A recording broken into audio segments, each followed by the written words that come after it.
আজ তোমাদের কাছে নিয়ে চলে এসেছি পেঁপের ঘন্টর একটা রেসিপি।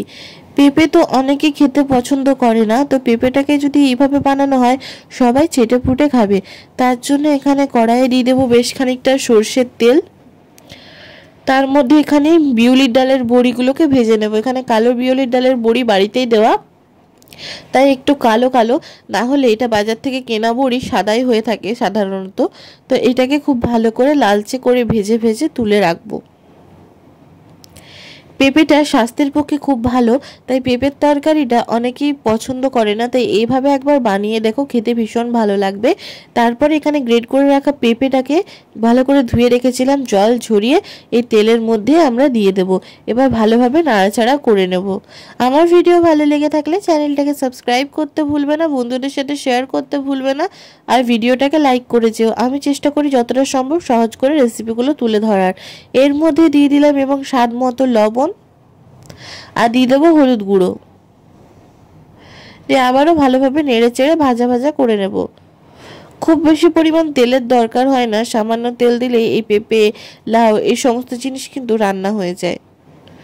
গরম ভাতে একবার নিশ্চয়ই ট্রাই করো। আর নিরামিষ দিনে যারা বুঝে উঠতে পারো না যে কি রান্না করবে, এইটা খুব চটজলদি সহজেই বানিয়ে ফেলতে পারো।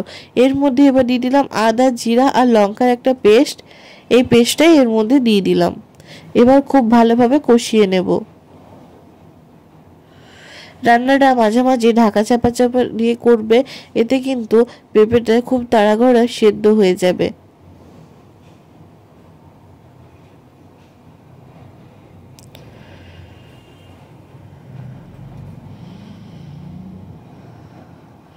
তারপরে এর মধ্যে দিয়ে দেবো কাঁচা লঙ্কা। তো ভালোভাবে তারপরে নাড়াচাড়া করে নেব।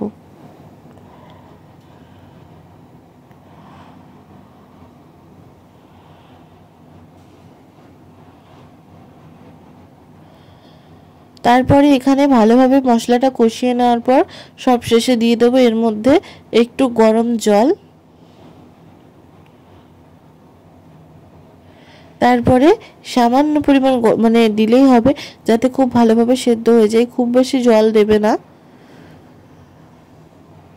তো সামান্য পরিমাণ দিয়ে দেখো ভালোভাবে সেদ্ধ করে নিলাম এবং ভালোভাবে সেদ্ধ হয়ে গেছে। ঢাকা চাপা দিয়ে রান্না করেছি, আর এক্সেস যে জলটা রয়েছে সেটা আগে শুকিয়ে আসুক, তাহলেই তৈরি হয়ে যাবে পেঁপের ঘন্ট।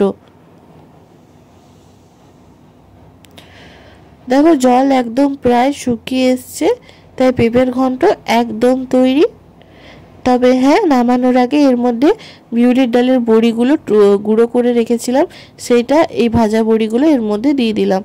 তো এইভাবেই তৈরি হয়ে গেল পেঁপের ঘন্ট। কেমন লাগলো ভিডিওটা জানাতে ভুলবে না এবং বন্ধুদের সাথে শেয়ার করতে ভুলবে না। দেখা হচ্ছে নেক্সট ভিডিওতে। বাই।